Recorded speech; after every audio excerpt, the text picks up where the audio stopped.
and said we're honored that Ancor is here today. We at Direct Edge believe that robust cooperation with the brokerage community at large, both individually and through trade organizations such as Ancor, are going to be essential to ensuring that competition is brought to this market in a way that benefits as many people as possible.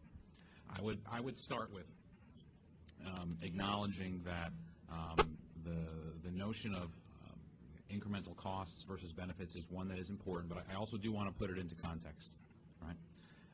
Whether it's in Australia or Canada or any other jurisdiction, I would challenge anyone to find a broker to say that they went out of business because of the introduction of exchange competition to their market. It is a process that needs to be managed, but I think from the negative perspective, it's never a franchise-defining event. I do think, however, it can be a franchise-defining event for small and medium-sized brokers from the positive side, because in my view, what the introduction of exchange competition will bring is an opportunity for all brokers, but I think potentially a disproportionate opportunity for smaller and mid-sized brokers to use the assets that they possess, which may not always be financial. Right? The larger brokers typically have more monetary and capital and a broader provision of services from which to leverage in their execution business. And in the current state, effectively, execution services from brokers can be quite a commodity, which makes it very hard, right, for smaller and medium-sized brokers to compete with better capitalized or more diversified enterprises. Right? What the introduction of exchange competition does is it liberates brokers in that regard and allows them not just to rely on their monetary capital, but their intellectual capital to decide and deliver products and services to customers that can help them navigate that new marketplace in a way that's more efficient, more effective, more diverse.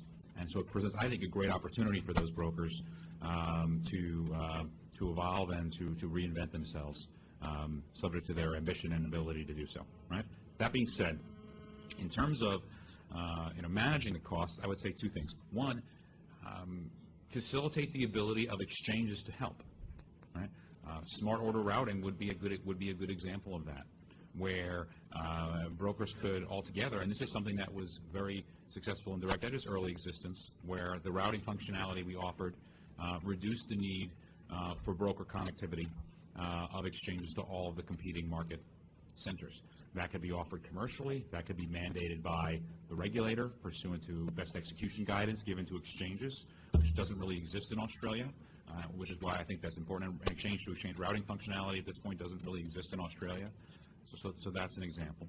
And I think Australia is unique because they, on a very accelerated basis, without a lot of forethought,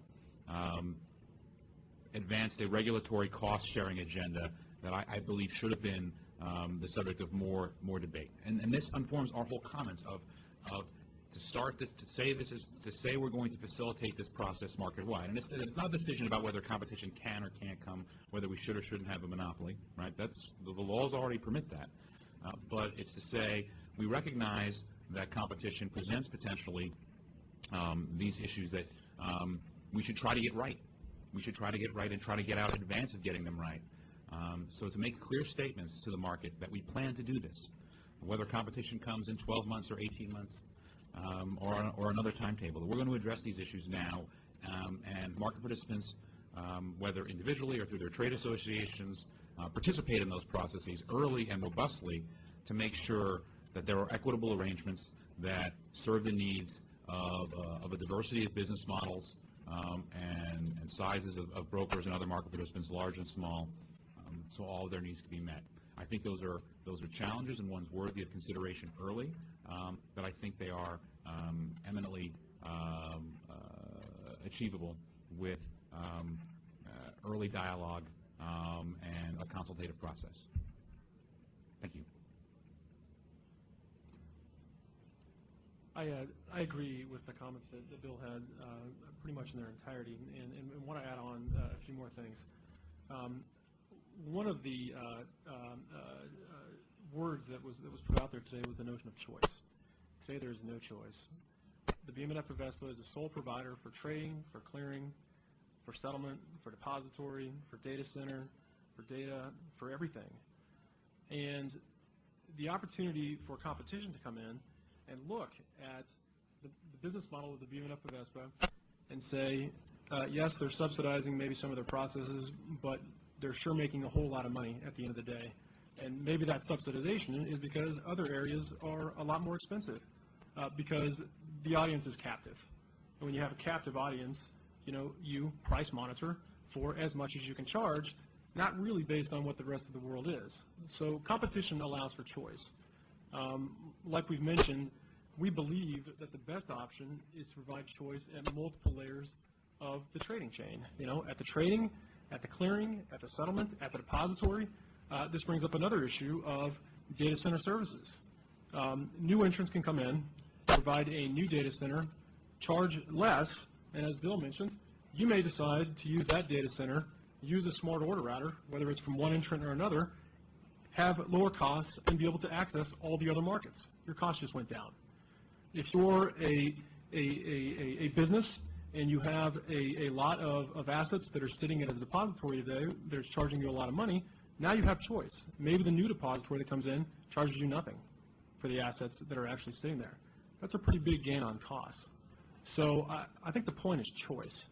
And really the only thing that's going to play this out is somebody coming in and actually providing that competition and showing you that there is a choice. From the initiative that we're a part of, that's led by Claritas and Friatas, we have our business plan. We know what the costs are that we can provide based on the international experience that we've have, and we believe that we can make them much, much lower. So wherever you're at in the value chain, or wherever your costs reside within the place that you're basically captive to the fees, it gives you choice. But this is only going to be played out by competition over time.